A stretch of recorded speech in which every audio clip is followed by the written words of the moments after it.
Эфир телеканала «Якутия-24» продолжит актуальное интервью. В студии Иван Лазаренко. Здравствуйте. Гость нашей программы сегодня – Алена Атласова, председатель постоянного комитета Государственного собрания Илтумен по делам семьи и детства. Алена Николаевна, я вас приветствую в нашей студии. Здравствуйте. Здравствуйте. Вот, насколько я знаю, на прошлой неделе вы приняли участие в третьем международном конгрессе Health Age «Активное долголетие». Расскажите, пожалуйста, об этом мероприятии. Что это? Этот конгресс проводился в Москве второй раз. Конечно, говорилось о здоровье демографической политики, о здоровье женщин, мужчин и, соответственно, какие у нас дети будут рождаться здоровые. И, конечно, вопрос шел о вакцинации, чтобы это было добровольно и практически, чтобы в дальнейшем оно было элементом здорового образа жизни. Ну, говоря о вакцинации, уже и различные специалисты высказываются за вакцинацию, и лидеры общественного мнения, и наглядно показывается очевидное преимущество вакцинации. Что бы вы еще могли сказать нашим телезрителям, чтобы люди поняли всю серьезность момента? Ну, принимали участие профессора, академики здравоохранения и очень обоснованно, научно обоснованно рассказали о вакцинации. То есть это говорит о многом.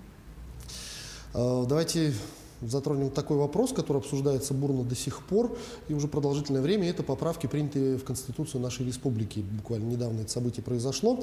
Но, тем не менее, часть защиты семьи и детства меня интересует. Расскажите о нововведениях, которые в Конституции появились именно вот в этой сфере. 26 мая состоялось историческое событие. Государственное собрание Илтумен приняло поправки в наш основной закон Конституции Республики Саха-Якутия. Ну, достаточно длительный процесс прошел, поскольку 4 июля прошлого года, когда на всероссийском голосовании мы приняли поправки в Конституцию Российской Федерации, буквально в этом же месяце, с 14 июля, главой республики Айсеном Николаевым, его распоряжением были создана рабочая группа. Там было 4 подгруппы, и по социальному блоку я работала. Вот с нами, с народными депутатами работали и представители общественности, соответственно, это из профсоюзов, Общественной палаты республики и из правительства. Конечно, здесь прошла большая работа, поскольку были учтены все мнения. Далее прошли они обсуждения у нас на сайте парламента. Очень много было обсуждений на общественных площадках. И, соответственно, то, что касается ведения нашего комитета относительно детей, отцовства, материнства, детства, они в полном объеме, так же, как и в Конституции Российской Федерации, они вошли в нашу Конституцию Республики Саха-Якутия.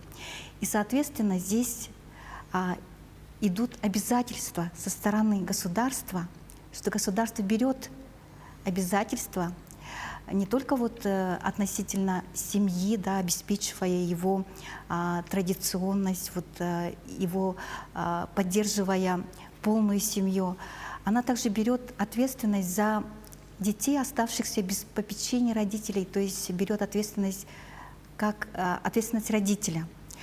И здесь наша Конституция дополнена новой статьей 11.1, согласно которой дети являются важнейшим приоритетом государственной политики. И государство создает условия для общего развития ребенка, соответственно, чтобы он был всесторонне развит, духовно, морально, нравственно, физически, интеллектуально. И для этого государство обязано создавать условия. И также наша Конституция дополнена, 11 статья, институтом отцовства. Если раньше государство защищало, у нас в Конституции уже было прописано о защите детства и материнства, то сейчас еще у нас прописано отцовство. И, соответственно, это говорит о том, что у нас поддержка традиционных ценностей, традиционной семьи. Давайте поговорим о законотворческой деятельности. Как взаимодействие с органами исполнительной власти республики проходит во время этой работы? Ну, как понимаете, все законопроекты, которые касающиеся детства, семьи, они имеют в большем случае финансовое, экономическое обоснование. И без взаимодействия, без поддержки и работы с правительством, конечно, народные депутаты не могут сами, вот, хотя инициируем, да, но чтобы закон стал работать, здесь нужны средства, и здесь нужно очень хорошо вместе работать. Ну, к примеру, вот наш закон, который был принят в 2019 году о статусе многодетной семьи, и сейчас вот в начале этого года у нас 32 516 многодетных семей. До принятия данного законопроекта всего было 27 тысяч с лишним. Это действительно большая поддержка многодетных семей.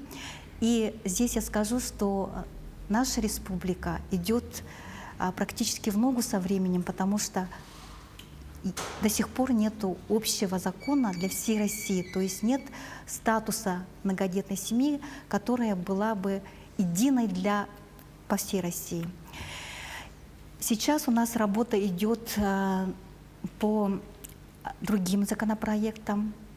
Вот если в Конституции мы уже внесли институт отцовства, то до принятия Конституции у нас в удостоверении многодетной семьи по нашему предложению сейчас прописано имя отца. То есть если удостоверение берет многодетная семья о том, что она многодетная, то здесь и мать, отец, и дети прописаны в этом удостоверении. И это все сделано у нас во взаимодействии с правительством. Вот еще одна замечательная инициатива. Во время отчета главы республики на минувшем пленарном заседании вы озвучили предложение об индексации размера республиканского материнского капитала «Семья». Расскажите чуть подробнее об этом. Действительно, это предложение было озвучено, и причем обоснованно, поскольку прежде чем об этом сказать, мы изучили вопрос. Соответственно, в 2011 году был принят закон о республиканском материнском капитале, который выдается многодетной семье, если вот в семье рождается третий ребенок. И в 2011 году он был в размере 100 тысяч рублей. В 2017 году в результате изменений он сейчас составляет 139 716 рублей. Но смотрите, с 2017 года он ни разу не индексировался. Ну и понятно, что сейчас 2021 год, и за это время, конечно, и продукты дорожают, и жизнь наша дорожает. Ну, инфляция сделала свое дело. Инфляция, да, сделала свое дело, и, соответственно, многодетные семьи нуждаются в том, чтобы эта поддержка была существенная. Но мы изучили опыт других регионов. В некоторых регионах так и оставили по 100 тысяч. Но мы смотрели, вот Дальневосточный федеральный округ, соответственно, там есть и по 250 тысяч выдают в Хабаровском крае. Конечно, в некоторых богатых регионах составляет и 500 тысяч, но наш республиканский материнский капитал надо индексировать, потому что мы, народные депутаты, работаем над тем, чтобы расширить вот использование, то есть определенные статьи на расходование республиканского материнского капитала, мы их расширили, и это необходимо, потому что в нашей республике очень много многодетных семей. Я вот сейчас озвучила цифру, и по статистике все-таки демографию в нашей республике делают не первые дети. Вот у нас молодежь-то откладывает рождение первых детей, да, и, соответственно, демографию делают наши многодетные семьи. Рождаются, естественно, дети, после да? 3 детей они еще вот 4-е, 5-е. Соответственно, максимальные усилия надо делать так, чтобы многодетные семьи у нас получали государственную поддержку. Ну, чтобы эта тенденция сохранялась, да, на самом деле. Год здоровья объявлен в этом году в нашей республике. Расскажите о мероприятиях в рамках этого замечательного года, какие запланированы, какие проходят. У нас прошел в парламенте круглый стол, инициированный нашим комитетом о здоровье девочек. кормящих матерей, будущих матерей в рамках демографической политики нашей республики. Здесь, конечно, мы озвучили очень много проблем, которые накопились. Если говорить о здоровье девочек, конечно, надо обеспечивать школьные туалеты теплые. Наша республика очень большая, к сожалению, более 100 школах до сих пор нет теплых туалетов. И в данном направлении надо работать. Также питание наших новорожденных. Это те смеси, которые выдаются, да, но раньше у нас работали молочные кухни, соответственно, дети получали дополнительное питание. Ну, конечно, кроме материнского молока ничего естественнее и укрепляющего иммунитет нет. Но, тем не менее, были озвучены еще и другие проблемы. По результатам круглого стола у нас были подготовлены рекомендации в адрес правительства. И сейчас в год здоровья собираемся начать активную работу, чтобы действительно у нас рождались здоровые дети и повышать демографию и работать в этом направлении. Ну что ж, я больше чем уверен, что все ваши начинания продолжатся и найдут отзыв и в лице ваших коллег, и в лице правительства, и будут закреплены законодательно. Алена Николаевна, я благодарю вас за эту беседу. Огромное спасибо, что ответили на наши вопросы, и успехов вам в вашей работе. Спасибо. Вы смотрели программу «Актуальное интервью», и гостем нашей студии была Алена Атласова, председатель постоянного комитета Государственного собрания Илтумен Республики по делам семьи и детства. Берегите себя, не забывайте носить маски и соблюдать дистанцию в общественных местах. До встречи в эфире.